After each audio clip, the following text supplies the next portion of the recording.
বন্দি শিক্ষা, নাট্যকার রঞ্জনা মঞ্জ, অভিনয় আছেন মধুমিতা চক্রবর্তী, ভাস্কর চক্রবর্তী এবং অপর্ণা গোপ। নাটক বন্দি শিক্ষা।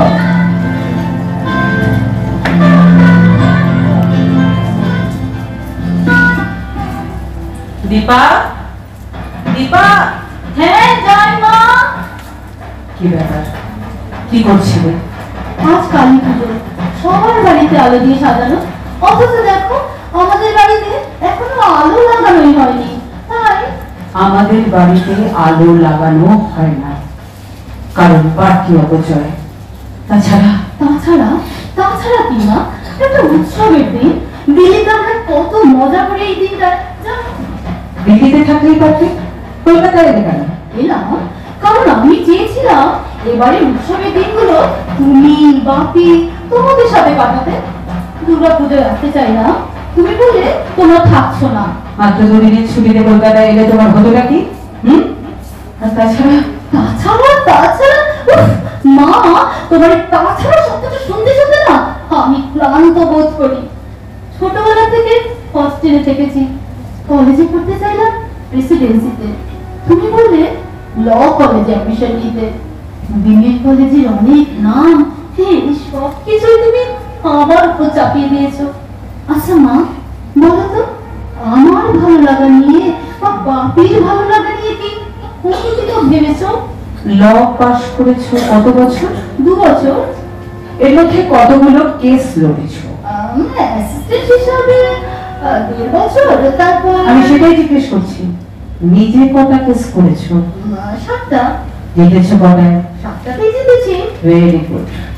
মা আমি একটা অন্য বিষয়ে তোমাকে কিছু বলতে চেয়েছি, আর তুমি এই মুহূর্তে আমি যে কথাগুলো বলছি সেটা অনেক বেশি গুরুত্বপূর্ণ দিবা। মানে মানে তোমাকে আমার একটা কেস লড়তে হবে। ও তাই বলো, সেজন্যই এবারে দীপাবলিতে আমি আসতে চাইলে তুমি না করোনি, কারণ তোমার নিজের স্বার্থ ছিল। একদম ঠিক ধরেছ। আমি চাই আমার এই কেসটা তুমি লড়ো। কি কেস? প্রপার্টি সংক্রান্ত? না, একটা 26 বছরের পুরনো কেস। 26 বছর? বাবা, এত পুরনো একটা কেস, তো এত বছর লড়নি কেন? কারণ আমি চেয়েছিলাম ওকালতি পাশ করে আমার কেসটা তুমিই লড়বে। কি অদ্ভুত ইচ্ছে তোমার। মা পৃথিবীতে কি উকিলের অভাব আছে? না, সে হয়তো নেই, কিন্তু সব উকিলকে দিয়ে তো সব কাজ হয় না। বলতে পারো সবাইকে সবটা বলাও যায় না। তাই আমি তোমার উপযুক্ত উকিল হওয়া পর্যন্ত এই এতগুলো বছর ধরে অপেক্ষা করে আছি। কিন্তু এত বছরের পুরনো কেস, তার প্রমাণ? তোমার তো অত ভাবার দরকার নেই, প্রমাণ আমি নিজে। আচ্ছা বলো, কি এমন ব্যাপার যার জন্য তুমি এত বছর ধরে অপেক্ষা করে আছো? বলবো, তবে এখন নয়। তোমার বাপির বাড়ি আসার সময় হয়ে গেছে, কাল এসে তোমার সাথে কথা হবে। যাও, তুমি একটু রেস্ট করে নাও, যাও। মা বলছিলাম যে ব্যাপারটা কি খুবই ব্যক্তিগত? ব্যক্তিগত তো নিশ্চয়ই। একজন উকিলের সামনে বন্দি শিক্ষা ব্যানার্জি সব বলবে, তবে কাল, আজ নয়। যাও, বিশ্রাম নাও।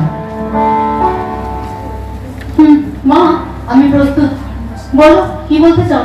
এই নাও টেপ রেকর্ডার। Tape recorder? এটা কি হবে? যা বলবো রেকর্ড করবে। আর দরকার নেই, আমি শুনে বা সেই বুঝে যেটা বলছি সেটা করবো। ছোট ছোট ব্যাপারও অনেক সময় অসাধারণ ক্লু বলে মনে হয়। যাই হোক, শোনো, আমি তখন ইউনিভার্সিটিতে পড়ি, ইকোনমিক্সে মাস্টার্স করছি। এক মিনিট মা, এটা কি তোমার নিজের কোন ঘটনা? বলেছি না অপ্রয়োজনে ইন্টারাপ্ট করবে না। প্রথমেই তো বলেছিলাম ব্যাপারটা ব্যক্তিগত। ওকে প্রসিড। একটি ছেলে কয়েক মাস ধরে আমাকে অত্যন্ত বিরক্ত করছিল। সে আমার সঙ্গে আলাদা করে দেখা করতে চায়, কথা বলতে চায়, এইসব। আমি সবসময় তাকে পাশ কাটিয়ে যেতাম। আমার চোখে তখন অনেক স্বপ্ন, রেজাল্ট ভালো করতে হবে, বিদেশ যেতে হবে। আর তুমি তো জানোই ছেলেবেলা থেকেই পড়াশোনায় আমি টপার ছিলাম। আরে তাহলে তো ছেলেটির সাথে কথা বলে ডিল করে দিতে পারতে। সেটা মডার্ন যুগ ছিল না দীপা, সেই যুগে কোনো ছেলের সাথে একা কথা বলা। যাই হোক, একদিন সন্ধ্যাবেলা আমি কোচিং ক্লাস থেকে বাড়ি ফিরছি। শীতকাল, একটু ভিতরের দিকে বাড়ি, তাই ঠান্ডা ঠান্ডাও লাগছিল। আর ঠিক সেই সময় এই যে সুন্দরী, খুব ঠান্ডা লাগছে, এসো আমাকে একটু জড়িয়ে ধরো, দেখবে ঠান্ডা ঠান্ডা সব চলে গেছে। আপনি কোথায়? তোমার অনেক নোংরাবাজি এতদিন ধরে সহ্য করেছি, যা বলছি তাই করো। আপনি চলে যান, যদি চিৎকার করে লোক জড়ো করতে বাধ্য হবো। চিৎকার করবে, করো।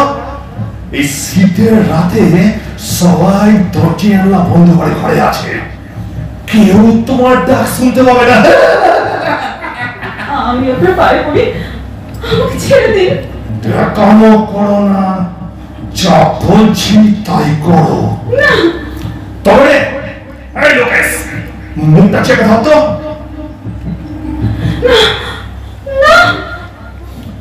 তো মাথাকে ঘাইতে বল। प्यार हुआ इकरार हुआ है, प्यार में फिर क्यों डरता है दिल।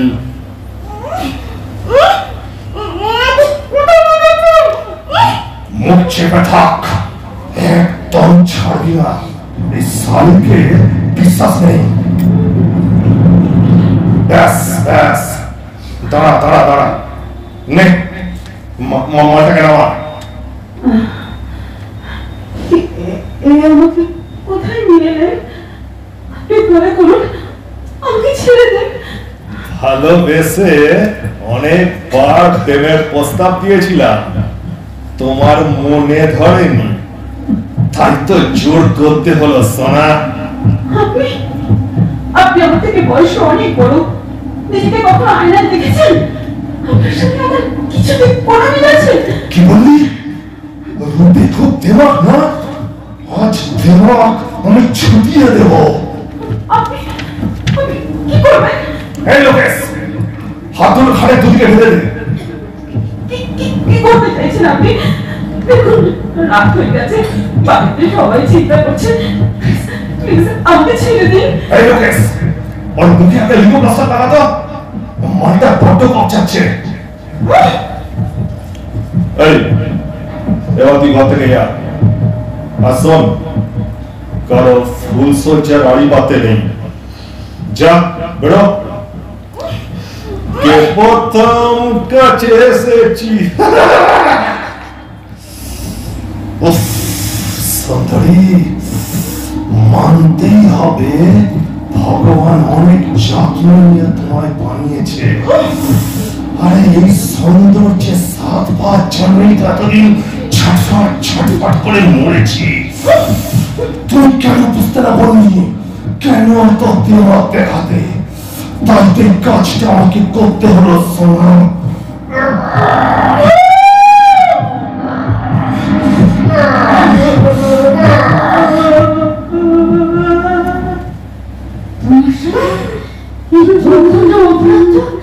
কে করেছিল মা? তুমি শুধু তার নামটা বলো আমায়। মাঝরাতে বাড়ি ফিরলাম, মা বাবাকে বললাম শরীরটা খারাপ লাগছিল বলে এক বন্ধুর বাড়িতে শুয়েছিলাম। বাবাদের সঙ্গে মেলামি দেওয়ার কথা, কারণ তারা তো জানতো ফোনটি কখনো মিথ্যে বলতে পারে না। তারপর ফাইনাল ইয়ারের পরীক্ষা দিলাম।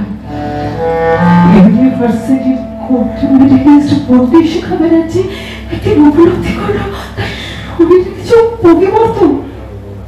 লোকের ডাক্তারের কাছে গেলাম, জানলাম আমি প্রেগনেন্ট। করবো ভেবে পাচ্ছিলাম না, দৌড়ে গেলাম সেই সহায়তার কাছে। আরে বন্যিকা ব্যানার্জি আজ আমার কাছে? আমি আপনার থেকে পায়ে পড়ি, আমাকে বাঁচান। আরে দাঁড়াও দাঁড়াও, কি হয়েছে সুন্দরী? আমি প্রেগনেন্ট। আমি বিয়ে করুন প্লিজ, আত্মহত্যা করা ছাড়া আমার আর কোনো উপায় থাকবে না। আজ কেন তোমার সাথে আমায় মানায় নাকি? প্লিজ প্লিজ, আমি ভুল করেছি, আমাকে ক্ষমা করে দিন। চেঞ্জ? হ্যাঁ, খুব ফড়া কথা ছিল। হ্যাঁ, খুঁচিয়ে দিয়েছি দেওয়াক, এই চিকুকে দেওয়াক। এবার আমাকে বিয়ে করুন না প্লিজ। এই বন্যে শিখার নামটা তোমায় একদম মানায় না। হ্যাঁ, কোথায় গেল? হ্যাঁ, সেই দাদাও করে চলে ওঠা লেলিহান শিখা। আমি অন্যায় করেছি, আমাকে মারুন, যা ইচ্ছে করুন, আমাকে বিয়ে করে আমার ফ্যামিলির মুখ রক্ষা করুন প্লিজ। আমার ফ্যামিলির মুখ রক্ষা করুন? বন্যে শিখা।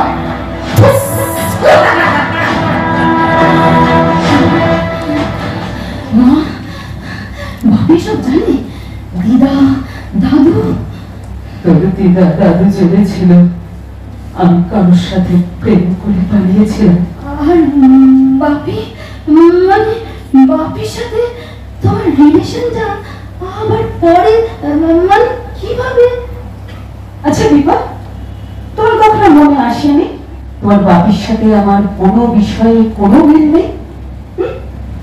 আমি সুন্দরী, গোল্ড মেডেলিস্ট, একজন সার্টিফাইড অফিসার। তোমার বাপি কি? হ্যাঁ, কয়েকটা ওষুধ নিয়ে সেই বর্ধমানে চেম্বার খুলে 10 টাকা বা 15 টাকার বিক্রি। হাতুর পাশ করা না হাতুড়ে তাই পাকে জানে। বলো তো দীপা, কি মিল আছে তোমার বাপির সাথে আমার? আমার আমার বাপি, মানে কি বলছো তুমি? যে আমার বাপি? Yes, তোমার বাপি স্বপন সেনগুপ্ত, সেই চিকু শয়তান। না, ভয় করে আমাকে। আমার বাপি না, না। আচ্ছা মা, আমি তাহলে কে? তুমি সেই রেপিস্টের রক্তের সন্তান। না না না না, মিথ্যে বলছো, মিথ্যে। সত্যি অ্যাকসেপ্ট করো দীপা দিদার। তোমরা তো আজকের দিনে কত আধুনিকা, তোমরা তো কোনো জিনিসকে খুব সহজভাবে নিতে পারো। কিন্তু আমার কথাটা একবার ভাবো তো, রাতের পর রাত খাদ্য হয়েছে লোকটার কাছে। আই তো আমার স্কুল লাইফ থেকে কলেজ লাইফ, ইউনিভার্সিটি সব সময় তোমার থেকে দূরে রেখেছিলে। কতবার চেয়েছি তোমার কাছে থাকতে, একটু একটু আদর খেতে, কিন্তু তুমি কেমন নিষ্প্রিয় শক্ত ভাবে আমায় দেখতে। কেন কেন মা, আমার কি দোষ? তোমার দোষ, তোমার দোষ, তুমি আমার ভালোবাসার সন্তান নও। তোমার থেকে চাইলে বসছি একটা কথা মনে পড়েছে, যাকে আমি প্রাণপণে ভুলতে চাই, কিন্তু তুমি কাছে থাকলে আমি ভুলতে পারি না। এই কালী পুজোর আগের দিন তুমি জন্মেছিলে বলে আমি দিয়েছিলাম দীপান্বিতা। তাই কালী পূজায় বাড়িতে প্রদীপ জ্বালাও না, এত ঘেন্না মা আমার উপর। তাহলে জন্মের সময় কেন মেরে ফেললে না? তাকে তো চেয়েছিলাম, কিন্তু তাতে কি হতো বলো তো? ওই লোকটা তো বেঁচে যেত না। তা তো আমি হতে দিতে পারি না। 26টা বছর ধরে একটা শয়তানের সঙ্গে ঘর করার যন্ত্রণা বোঝো? রাতের পর রাত শক্ত হয়ে শুয়ে থেকেছি বিছানায়, আর ওই শয়তানটা আমার মধ্যে শরীরের উপর মেয়ে মানুষের শরীরের উপর এত লোভ। তখনই আমি সিদ্ধান্ত নিয়েছি মনে মনে, লোকটাকে আমি এমন শাস্তি দেব যার নিজের কাছে দৃষ্টান্ত হয়ে থাকবে। তার জন্যই তোমার অনিচ্ছা সত্ত্বেও তোমাকে পড়িয়েছিলাম, বুঝেছ? তুমি এত স্বার্থপর মা, শুধু নিজের প্রতি হিংসার কথাই ভেবেছো, একবারে তো আমার কথা ভাববে না।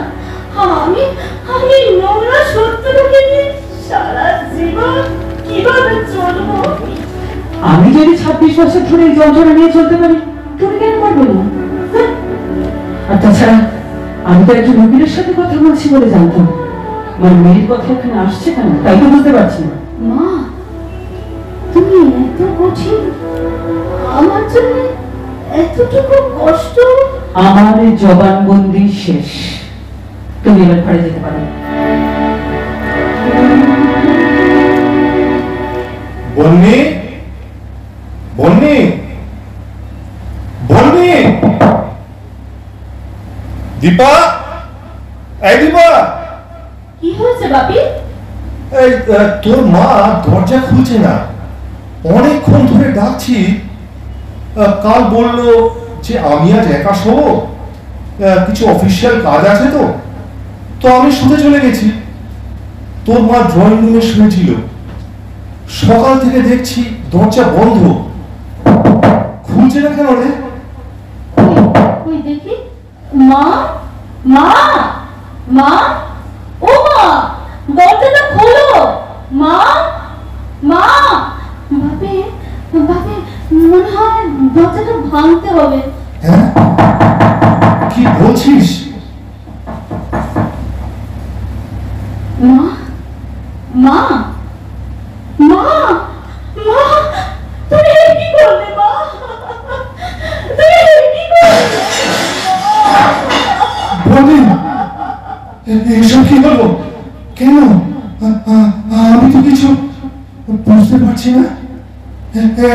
একটা চিঠি, দেখ দেখ, একটা চিঠি। চিঠি? কই দেখি। দীপা, তুমি আমায় ক্ষমা করো, অনেক চেষ্টা করলেও তোমাকে ভালোবাসতে পারিনি। সামনের জন্মে তুমি আমার ভালোবাসার সন্তান হয়ে জন্মেও। এত বছর এই শরীরটা জীবিত থেকেও মৃত ছিল। আমার কাজ শেষ, তাই আজ মরণের হাতছানিকে অগ্রাহ্য করতে পারলাম না। নিশ্চয় দোষীকে উপযুক্ত শাস্তি দেবে। তাই হবে মা, তাই হবে, তাই হবে মা। এত কষ্ট বলি আমায় ক্ষমা করতে পারলো না। মিস্টার স্বপন সেনগুপ্ত, হ্যাঁ, আমি আপনার এগেইনস্টে চার্জশিট তৈরি করেছি। আশা করি এর মধ্যে শহর ছেড়ে বাইরে যাওয়ার চেষ্টা করবেন না। দীপা, মা কি বলছিস? আমি তোর বাবা। মাফ করবেন, আমি কারোর মেয়ে বা মা নই। লার্নেড মিস দীপান্বিতা আজ থেকে শুধুই দীপান্বিতা।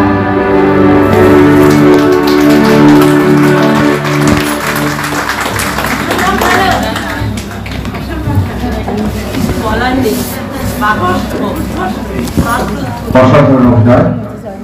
আর এত জোরে বলতে একটু হবে না?